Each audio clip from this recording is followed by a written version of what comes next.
Oh, welcome back again, madlang people, mga utod sa Our Love Kitchen. Galuto ta subong padayon ta pagluto ta sang aton nga putsiro with Chinese chorizo ay humok ng aton luto ng aton Chinese chorizo kag humok ng aton patatas ginapadugay-dugay ko na sa laga ay para nga mag-intragid ang saborya kita mo ga aso-aso gid. Shout out to gali sa BFF ko, classmate ko sa high school. Happy birthday, Mr. Roy Munarca sang uton po subong sa Manila na sa gaubra sa tourism. Friend, shout out, happy birthday ba kung birthday mo tanin di ko ari ka di sa uton makakatilaw ka ni sang luto ni Bep mo. Te, continue ta taga so kita nyo ang mga gusto lang ha madlang people. Ay after this i-plating ta ay amon serve panyaga. Ibutangan na naton ang katumbal para nga maghamot-hamot,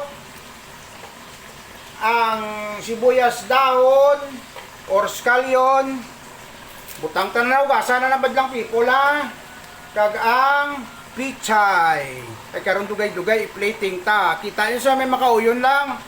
I-remind ko ang iliwanon kong akon nga panakot sa luto with idol, putsiro with Chinese chorizo, patatas, sabang saging, katumbal nga red ka green para may hamot-hamot kung sino gustong kahang makabutang man sang red. Kag dahon sang sibuyas dahon kag pichay, kag ang chorizo, Chinese chorizo. Okay madlang people, kung nagustuhan nyo like, follow, kag share, views sa Facebook, ang Facebook ko Luto with Idol. Sa akon nga YouTube, Bernardo Junior Cilia.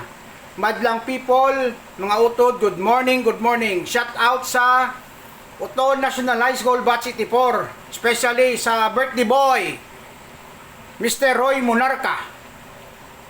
Met, bako na ari ka din tilawan mo gini ang aton putsiro makahigop ka sa baw. Once again, good morning and thank you very much sa paglantaw nyo sa akong video. I hope you like it and more videos to come. Thank you mga utod, especially sa taga Banwasang Ugtong, mga suki ko sa merkado. Agapa ko kayo na nagbakal sang pitsay para priska. Wala kami tanong pitsay sa garden eh. Okay. Thank you mga utod. Dugay-dugay plating ta na ang partner yan ni Pinirito nga bulaw nga halin man sa Love Kitchen ni Idol. Thank you. Gaso-aso kita nyo, gaso-aso ged. Dugay-dugay na luto na ang pitsay, hindi man namin ang pitsay nga lata. Okay? Babush!